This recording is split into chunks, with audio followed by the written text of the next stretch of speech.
আৰু এই মুহূৰ্তত এয়া নিৰ্মীয়মান অৱস্থাত থকা যি চাউচেন ৰেন আৰু এই চাউচেন ৰেনৰ বৰ্তমান সময়ত যি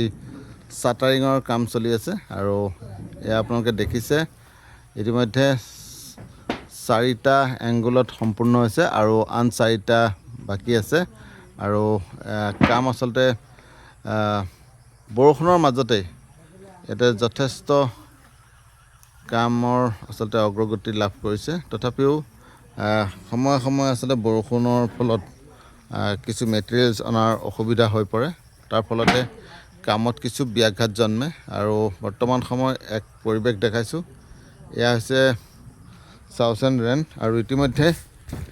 এয়া আপোনালোকে দেখিছে 4টা যি কোণত 4টা কোণত ইতিমধ্যে চাটাৰিঙৰ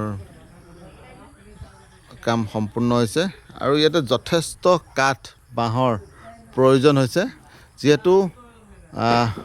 এক বৃহৎ চাউচেন ৰেন বুলি ক'ব লাগিব যিহেতু ভিতৰটো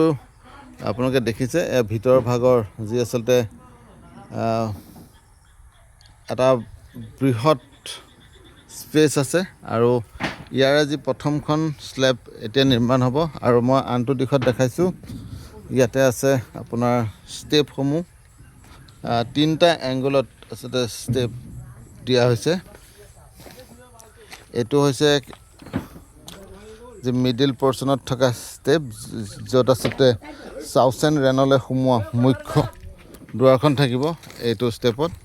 আৰু আনটো দিশত এইটো এটা ষ্টেপ আৰু এইটো মুখ্য দুৱাৰৰ ষ্টেপ আৰু আনটো দিশত এই আন এটা ষ্টেপ আৰু এই ষ্টেপসমূহ আচলতে যথেষ্ট ডাঙৰ আৰু এয়া দেখাইছোঁ ইতিমধ্যে এতিয়াও ইয়াৰে যি চাটাৰিঙৰ বাবে কাঠৰ ব্যৱস্থা কৰি থকা হৈছে আৰু খুব সুন্দৰকৈ বৰ্তমান সময়ত ইয়াক চাটাৰিঙৰ ব্যৱস্থা কৰা হৈছে আৰু একেদিনাই এই অংশত ঢালাই কাৰ্য চলিব আৰু মই দেখাইছোঁ এক পৰিৱেশ এতিয়াও আচলতে কাঠ ইয়ালৈ অনা হৈছে